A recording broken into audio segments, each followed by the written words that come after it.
Pemirsa, mewujudkan pemerintah Kota Denpasar yang tertib, bersih, aman, dan nyaman. Satpol PP Kota Denpasar menggelar sidang tipiring pelanggaran Perda terhadap 12 orang terlanggar.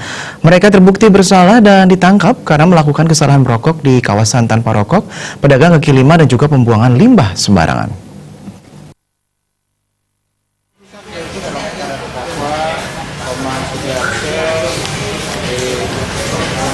Sidang yang dipimpin Hakim Made Pasak, Panitera Made Catra, dan Jaksa Yudi Parwanten dengan menghadirkan 12 pelanggar yang tertangkap oleh petugas beberapa waktu lalu. Kepala Satpol PP Kota Denpasar Dewa Gede Anom Sayoga mengatakan, sidang tipiring pelanggaran Perda dilakukan dalam upaya mewujudkan pemerintahan Kota Denpasar yang tertib, bersih, aman, dan nyaman, dan memberikan efek jera kepada pelanggar. Ke-12 pelanggar ini ditangkap petugas di berbagai tempat dengan beraneka pelanggaran, seperti merokok di kawasan tanpa rokok, berjualan di daerah yang dilarang untuk berjualan, serta membuang limbah ayam sembarangan.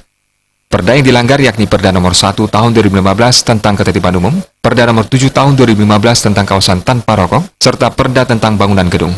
Di hadapan para hakim dan saksi, para pelanggar Perda diberikan pemahaman dan pelanggaran oleh hakim yang didampingi saksi.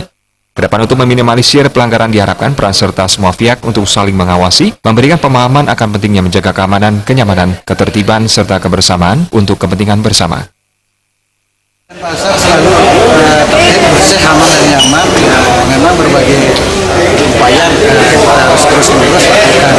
Seperti yang kita laksanakan bagaimana memelihara dewasa ini untuk mendisiplin para pelanggar yang kami tertibkan di area.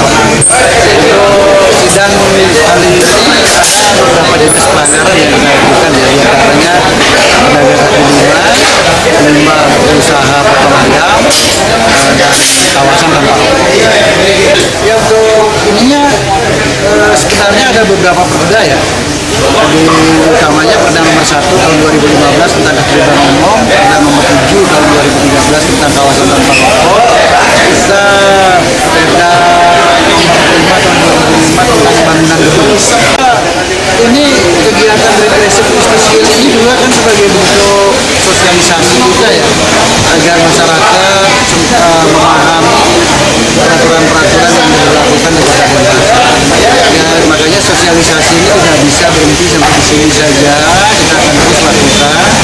Semakin sering kita melakukan sosialisasi, kan semakin banyak orang memahami tentang arti pentingnya masalah ketertiban umum.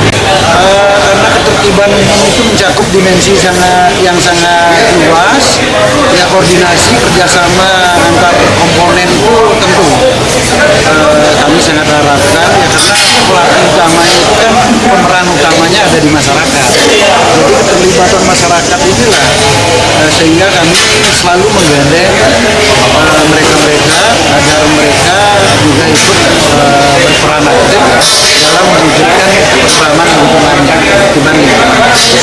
Usai persidangan, semua pelanggar memilih langsung membayar denda di tempat karena tidak ingin menjalani hukuman kurungan. Terima Jamali TV.